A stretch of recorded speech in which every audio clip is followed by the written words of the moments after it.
Hello，大家早上好，今天已经是第3天了。昨天下过雨之后呢，整个草地全是湿哒哒的，然后江上呢还有一片雾气。现在我准备带半斤去江边溜一溜。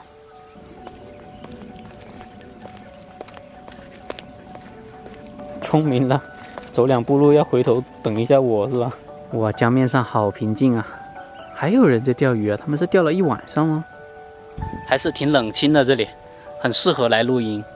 因为下边呢都是草坪，就靠着那个江边嘛，环境特别的好。我在这里已经待了2天了，现在准备离开了，前往下一个地方。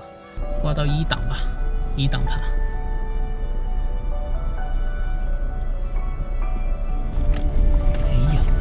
哎呀！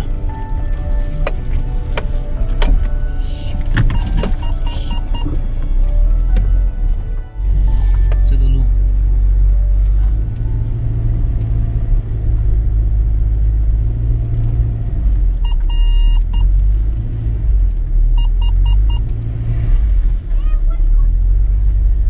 吓人了，这个路太陡了。哇，这里是最陡的。哇，刚刚还有点打滑。哇，顺利上来了，太好了，太好了。哇，刚刚最接近上面这里出口这里，好陡好陡啊！而且车头往上翘的时候是看不到路面的，不知道它是往左一点还是右一点。Writing down everything I see, tracing my steps back till I'm wild and free, and I'll chase until it's in front of me.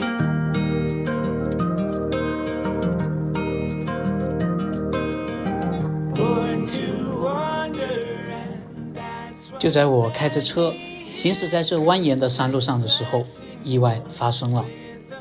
我行驶到一个下坡急弯处，对向也上来一辆轿车。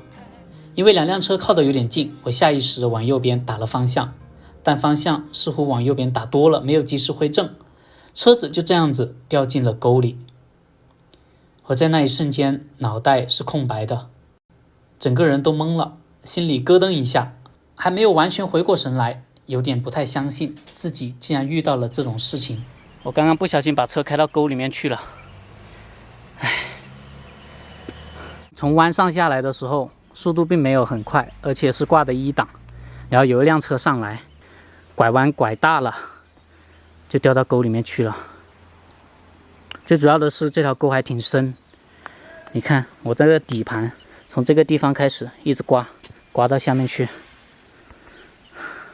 啊，怎么会发生这样子的事情呢？太头疼了。主要是这条沟还挺深啊，你看轮胎已经着地了，然后刮到底盘了。现在我只能尝试一下用那个千斤顶把它给顶起来，然后在轮胎下面垫石头。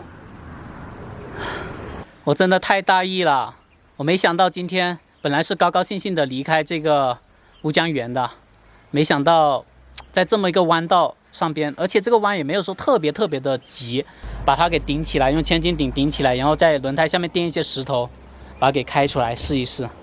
可能很难实现，因为这个沟实在是有点深了，已经斜着碰到了那个沟的旁边了。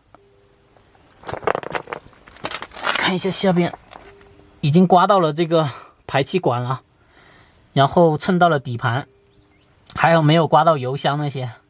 前轮那里倒是可以，那里有一点空隙，但是后轮这里没有空隙了。我在想要不要往后倒一点，把这个空间给弄出来呢？这下面是这样子的，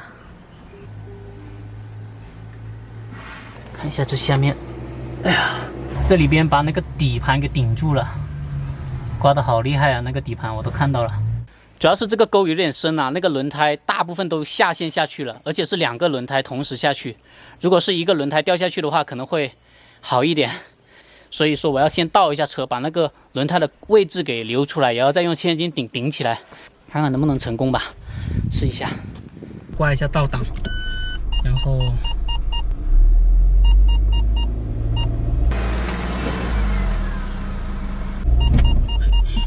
走不动，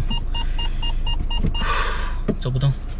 我刚刚试着倒了一下，还是不行，可能是右前轮它用不了力，因为它是有一点点重量是被顶起来了，被那个底盘给顶起来了，所以我在想要不要往前溜一点点。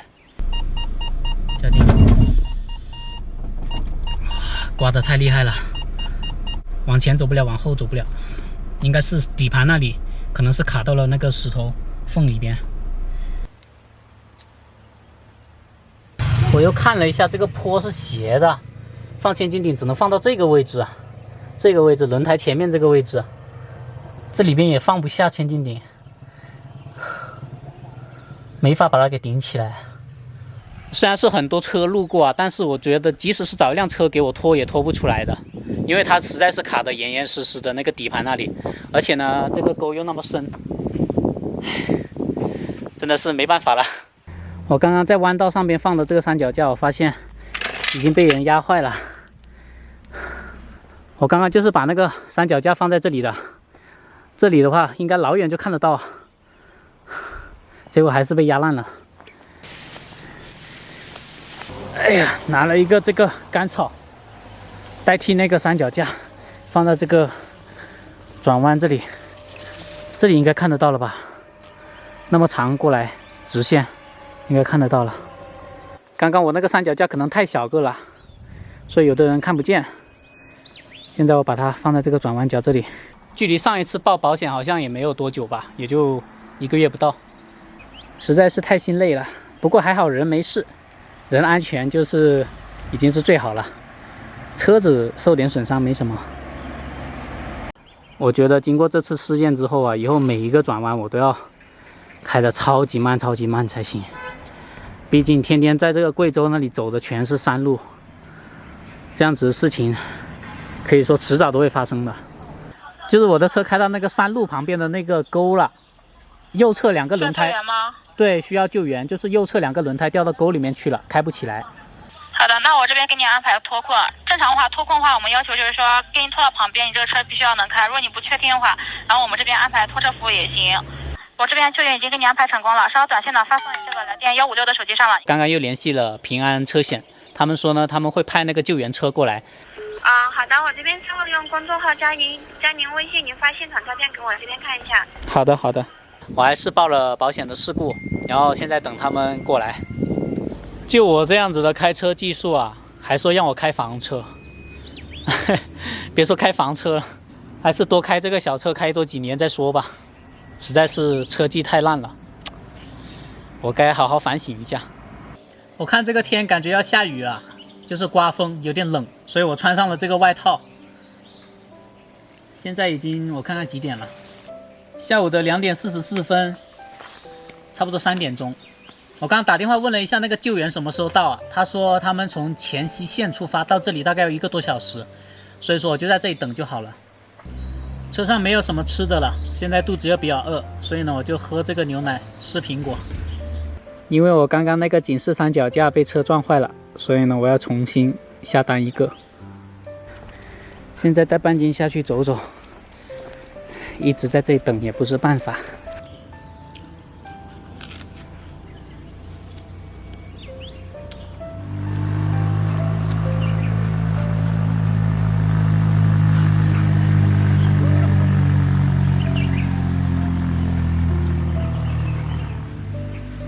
我现在跟半斤在这个山坡上休息啊，因为他那个拖车可能一时半会来不了，只能在这里坐着吹一下风了。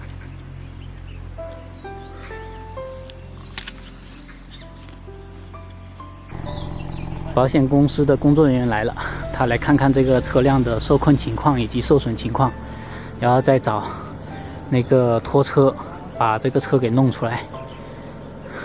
他说我这个车要拖到当地，就是黔西县的那个里面修理店嘛，黔西县没有 4S 店，只有修理店，所以说要拖过去检查一下底盘的受损情况。然后呢，我得跟半斤自己想办法离开这个半山腰，因为那个救援车呢，它不一定能够载我跟半斤走的。我现在收拾一下重要的东西，给半斤装一袋狗粮走。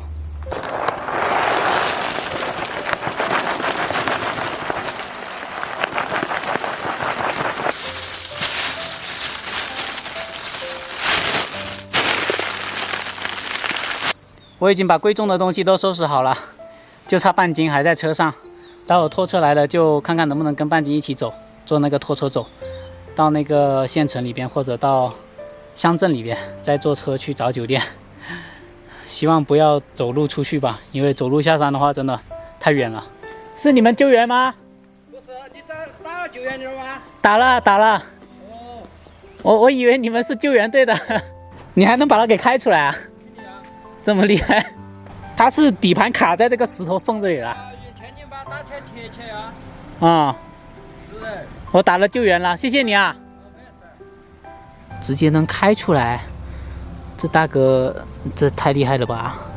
刚刚遇到一个大哥，他说能够把我的车直接给开出来，但是我觉得应该不可能吧？这个车陷得那么深，怎么可以直接开出来呢？啊，谢谢你们，慢走啊！因为我已经报了那个事故了嘛，所以我就不用那个大哥他帮我开出来了。因为开出来的话，我感觉对车的损伤应该也是很大的，毕竟它底盘卡在那里了。